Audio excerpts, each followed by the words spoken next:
말씀 봉독할까요? 디모데전서 4장 7절 8절.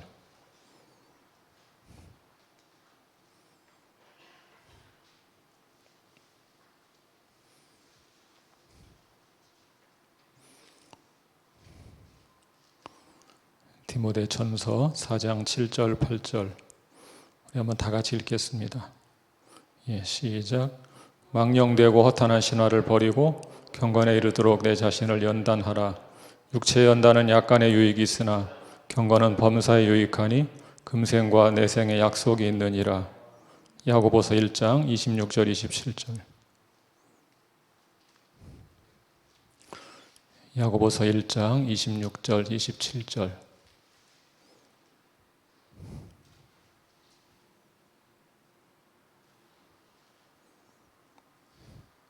우리 다 같이 읽겠습니다. 시작.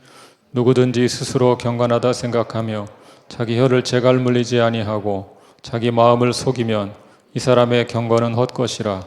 하나님 아버지 앞에서 정결하고 더러움이 없는 경건은 곧 고아와 과부를 그 환난 중에 돌보고 또 자기를 지켜 새 속에 물들지 아니하는 그것이니라.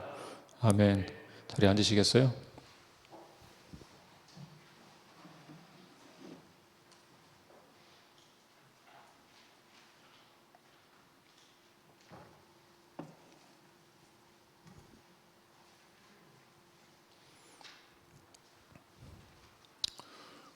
저는 요즘 세월이 살같이 빠르다, 그 말을 참 실감하고 삽니다.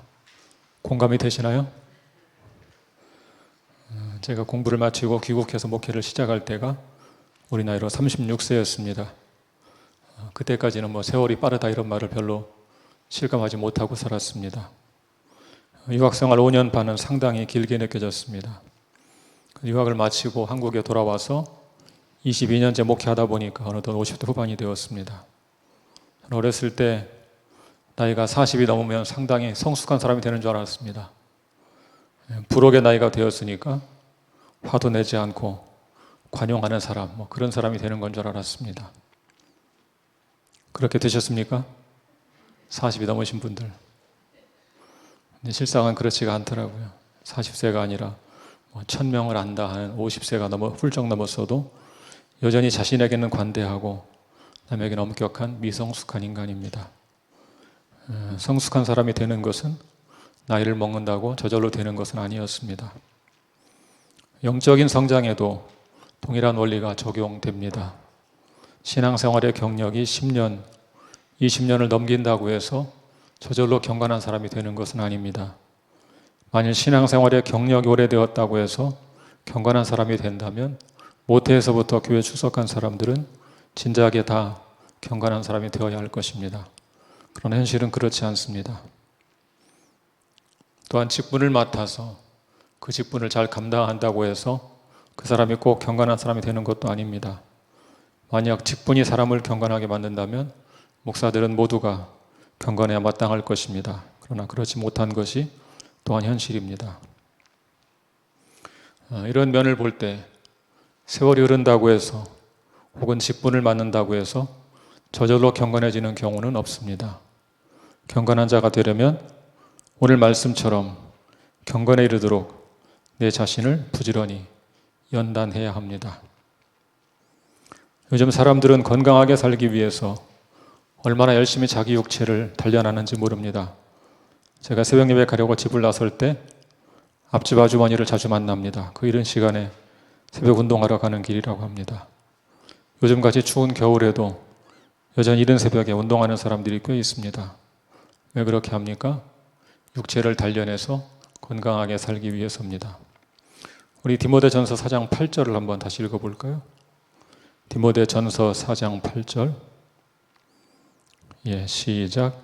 육체 연습은 약간의 유익이 있으나 경건은 범사에 유익하니 금생과 내생에 유익이 있느니라. 육체 연습은 약간의 유익이 있다 그랬죠. 그러나 경건은 범사에 유익하다고 했습니다. 육체 연습은 약간의 유익이 있다는 말은 육체 연습은 단지 이 세상에서만 유익하다 그런 말입니다. 반면에 경건의 연습은 이 세상뿐 아니라 천국에서도 유익한 것입니다. 성경은 육체 연습을 부정하지 않습니다. 그것도 필요합니다. 다만 육체 연습은 이 세상에서만 필요하다는 사실을 늘 기억해야 합니다. 이 세상에서만 필요한 것을 위해서도 최선을 다한다면 이 세상뿐 아니라 오는 세상에도 유익한 것을 위해서는 어떻게 해야 마땅하겠습니까? 두말할 필요도 없이 경건에 이를 때까지 부지런히 자신을 연단해야 합니다. 자, 그렇다면 그 말이 구체적으로 무슨 뜻일까요? 우리 4장 7절을 한번 다시 읽어볼까요? 디모데전서 4장 7절. 시작. 망령되고 허탄한 신화를 버리고 경건에 이르도록 내 자신을 연단하라. 망령되고 허탄한 신화, 이것은 쓸모없는 구전들을 가리킵니다. 당시에 민간에서 구전으로 전해 내려오는 것들에 과도하게 집착하는 사람들이 있었습니다. 그런 것에 빠지지 말라, 그런 뜻입니다.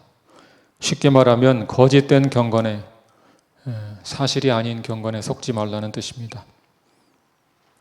오늘날도 거짓된 경건에 빠져서 스스로 경건한 사람으로 착각하고 살아가는 사람들이 꽤 있습니다. 한국 교회에서는 직분을 얻으면 경건한 사람이 되는 것처럼 하는 잘못된 신화가 자리 잡고 있습니다. 너도 나도 직분을 원하는 기이한 현상이 벌어지고 있습니다. 연말이 되면 교회마다 직분 때문에 시험에 드는 성도들이 있다고 합니다. 사도 바울은 그런 잘못된 경건에 빠지지 말고 참된 경건에 이르도록 자신을 연단하라고 명령합니다. 자신을 연단하라는 말은 운동선수가 몸을 단련할 때 쓰는 말입니다. 운동선수는 올림픽에서 금메달을 따기 위해서 철저히 자신을 단련합니다. 훈련하는 모습을 보면 운동선수가 안 된 것이 얼마나 감사한지 모르겠다, 그런 생각이 들 정도로 혹독하게 자신을 훈련합니다. 왜 그렇게 혹독한 훈련을 해야 할까요? 경기에서 승리하기 위해서죠. 상대방과 싸워 이기기 위해서 운동선수는 철저히 자신을 훈련합니다. 우리 그리스도인들도 마찬가지입니다.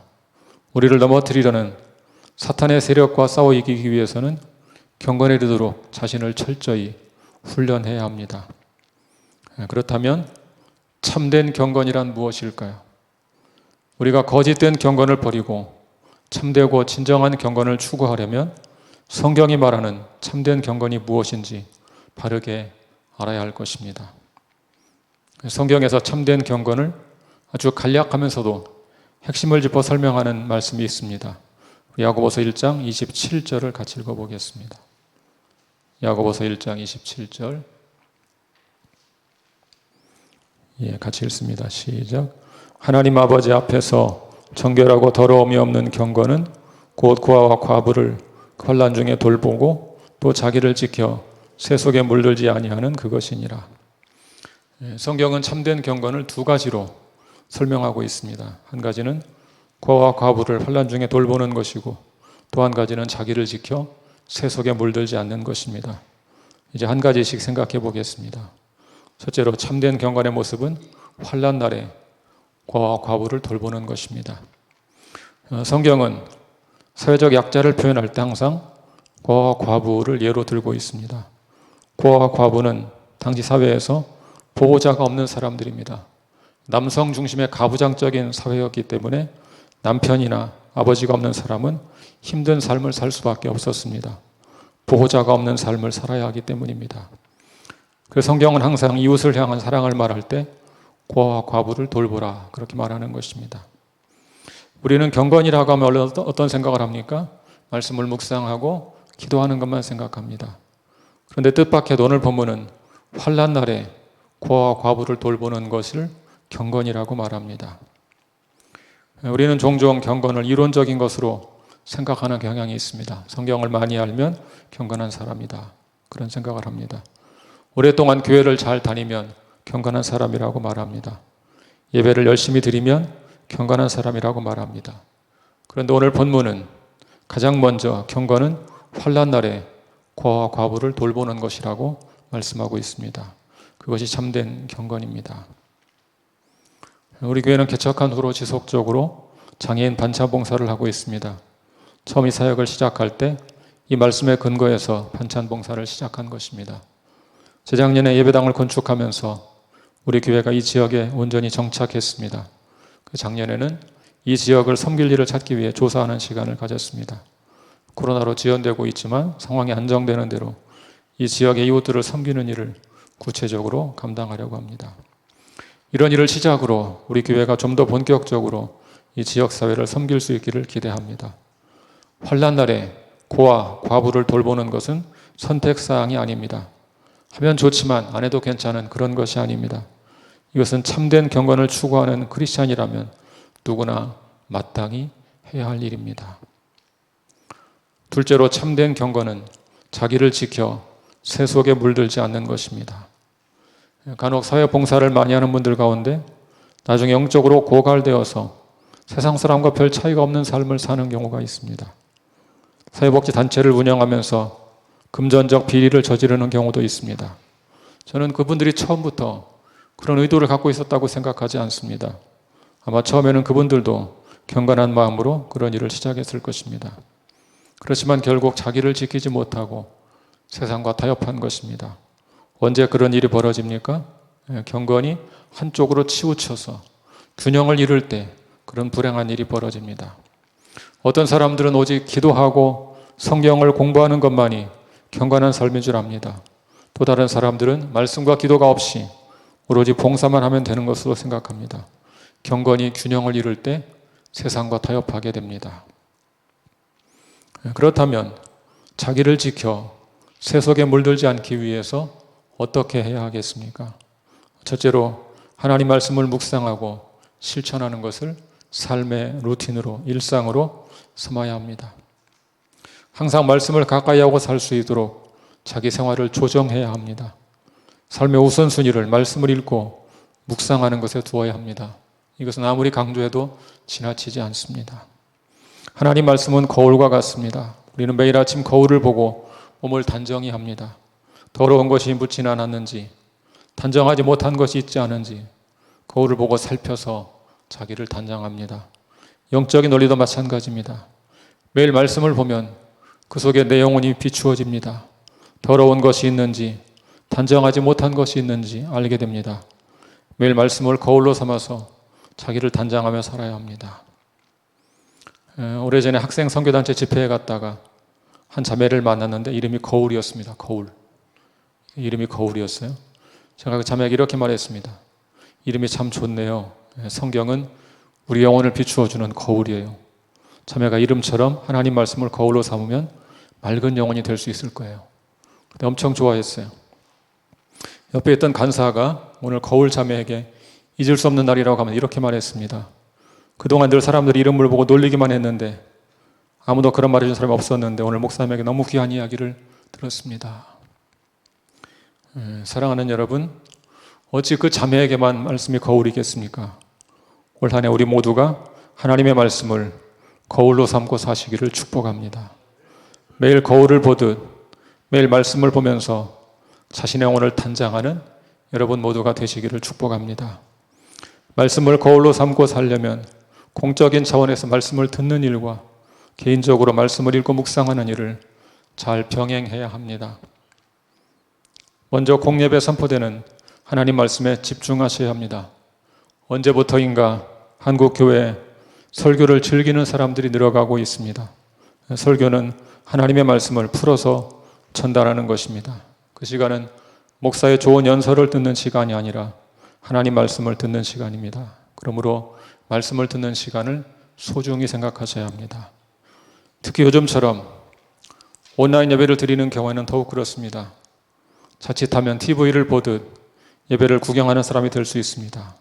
정신을 바짝 차리고 온 마음으로 집중하지 않으면 말씀을 잘 들을 수가 없습니다. 여러분 결코 이런 공적인 예배를 소홀히 여기지 마시기를 바랍니다. 온 마음으로 예배드리며 선포되는 말씀에 진심으로 귀를 기울이십시오. 아울러 교회에서 제공하는 목자대학에 꼭 참여하여 지속적으로 말씀을 공부하시기를 바랍니다. 또한 개인적으로 늘 말씀을 읽고 묵상하는 삶을 살아야 합니다.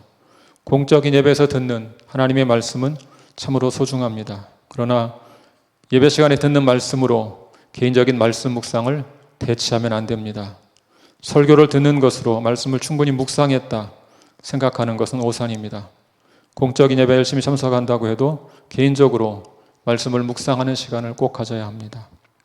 매일 아침 경건의 시간을 하십시오.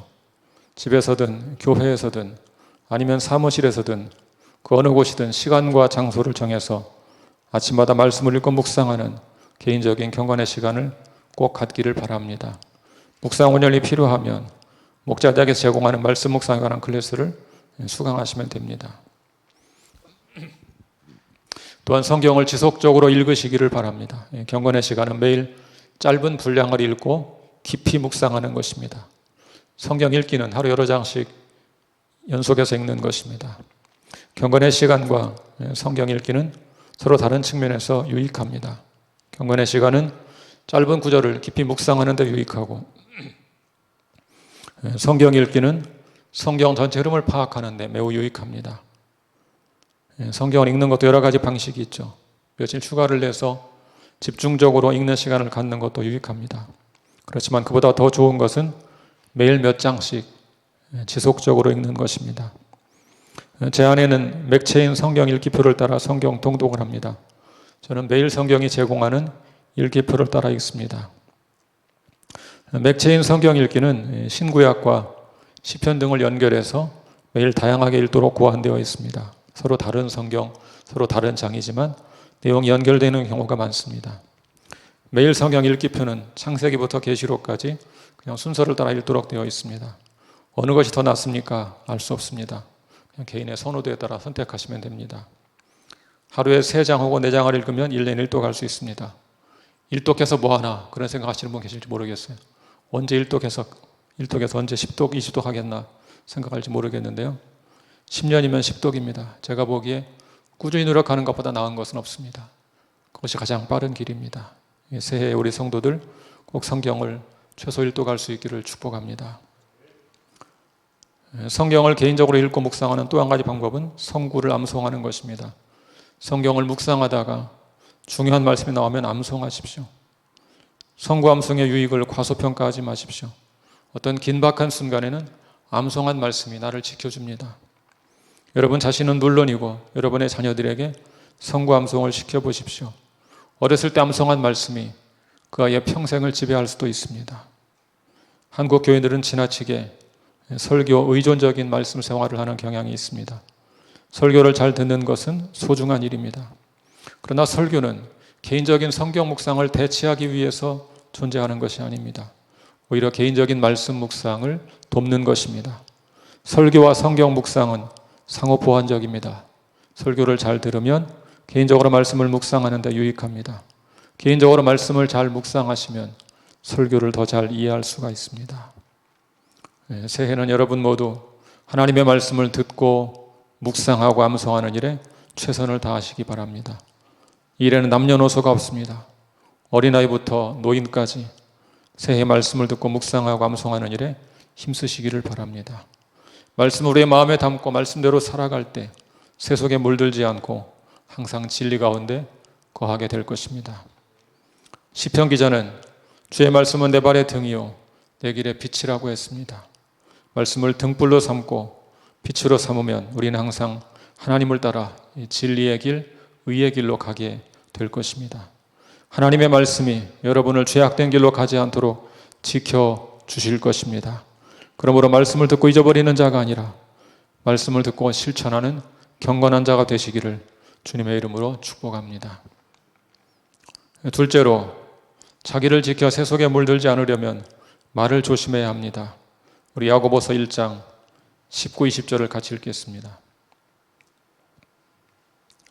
야고보서 1장 19, 20절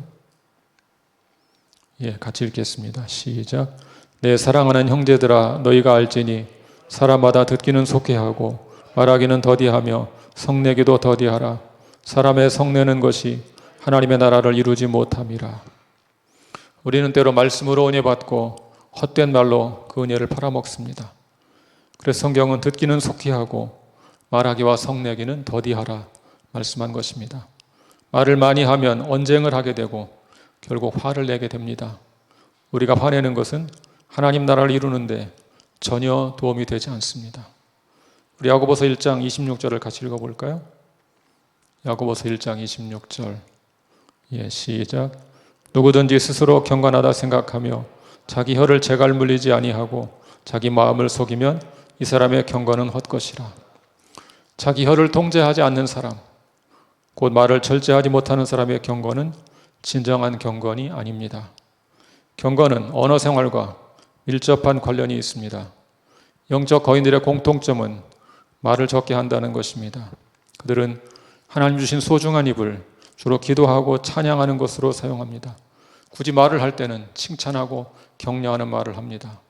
생각 없이 함부로 말해서 다른 사람에게 상처를 주지 않습니다. 여러분, 새해에는 사람들에게 말하는 것보다 하나님께 기도하고 찬양하는 데 더 많은 시간을 사용하시기를 바랍니다. 주께서 여러분에게 주신 언어를 기도하고 찬양하는 일에 많이 사용하십시오. 사람을 많이 만날 수 없는 지금이 그러기에 좋은 기회인 것 같습니다. 남에게 말할 때가 있으면 먼저 충분히 기도하십시오. 진심으로 기도하지 않았다면 차라리 말하지 마십시오. 왜냐하면 그런 말은 상대방에게 상처만 줄 뿐이기 때문입니다. 사랑하는 여러분, 진정으로 경건한 자가 되기를 원하십니까?